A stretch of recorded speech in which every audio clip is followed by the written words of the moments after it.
So, I want to tell a little story about what happened on Monday, March 7th, 2016, when I went to a clinic near me to get my testosterone shot.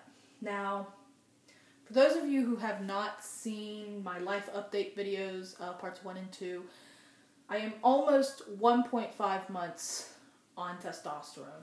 And I take 200 milligrams every 2 weeks. And the nurse at my school gives me the shots.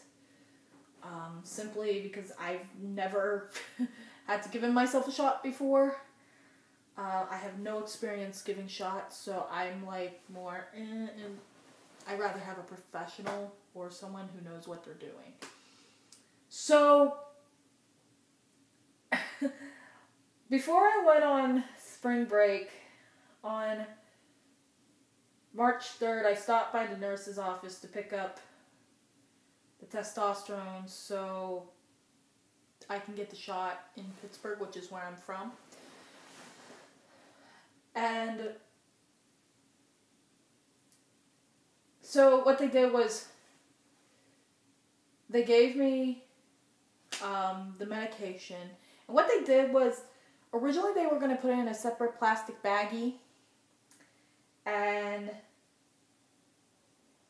then put it in a paper bag. But knowing me, I'm like so paranoid, like if my grandmother gets pulled over, that the police are going to be like, why do you have testosterone? Because testosterone in many states is considered as a controlled substance. Because there are athletes who do abuse the drug.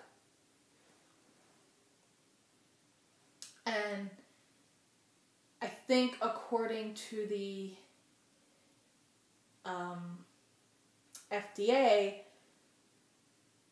it's considered a class 3 drug, which is you must have a prescription. So, with the prescription, the school nurse photocopied the prescription for the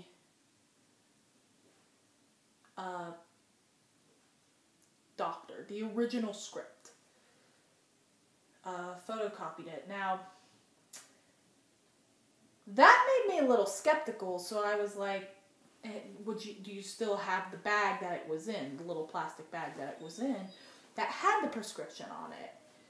Because, you know, you never know when you're going to get pulled over by the police and they're going to question if that is real, if that's a real document. So what they did is they put in the original prescription bag and then put it in a paper bag, which I don't think was necessarily to put it in a paper bag, but just to be safe, because some people are skeptical. So I took that with me, and I noticed they never gave me the syringes, and I was like, well, I had to bring the syringes to the doctor last time, because that's the needle they gave me.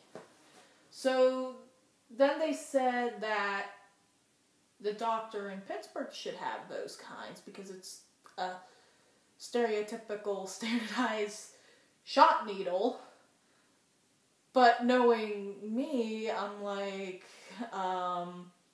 actually, the needle that my doctor uses for injecting in the leg or the rear end is much bigger than this. And I was like, do you have the original script of the gauge? And they were like, oh, you shouldn't need that. And I'm like, okay. And they were just like, just tell them. So that's what I did.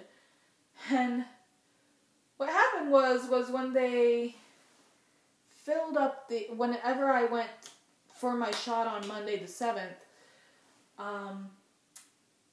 they filled up the syringe to 200 milligrams, which is what I do take every 2 weeks. But I noticed the syringe was much bigger and thicker, and the needle was bigger and thicker as well. And this questioned me. And I said, actually, the needle that they've been giving me and the syringe that they've prescribed me is much smaller than that. And one of the nurses was like really rude, and she was like,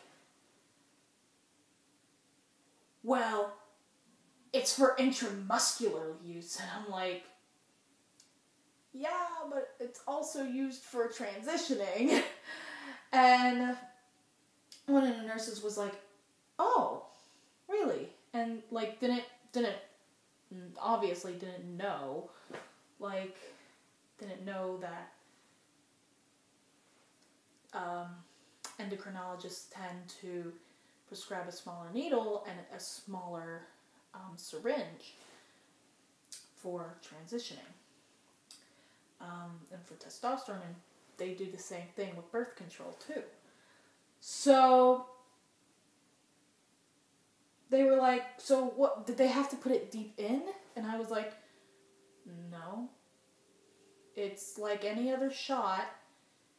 It's just, they don't put it in they don't like put it in the lateral area. It's normally just like upper thigh, and it's normally in the middle.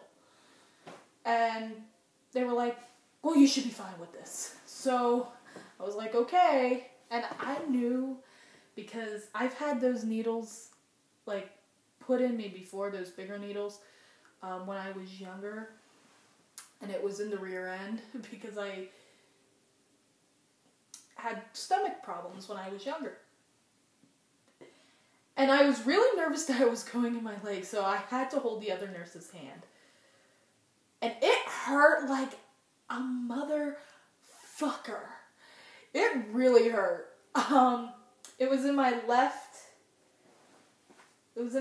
thigh, and it was not where they normally put it. It was a little further out. But at least I got the shot. But, oh, I was really sore after getting that shot. And normally I'm not sore when I get the shots. And I've noticed, like, the mark that was on there, like with any other shot, was much bigger than what's normally. But of course, it was a bigger needle. It was a bigger needle and a bigger syringe. It was pretty much what people would imagine a rabies shot needle will be. Oh, it was bad. It was so bad. And honestly, I really do think that the nurses have never given a testosterone shot before, because all the videos I have seen on YouTube where nurses are giving the testosterone shot for the first time to trans guys, but even to cisgender men on low testosterone, the needle is much smaller, and the syringe is your typical insulin syringe. And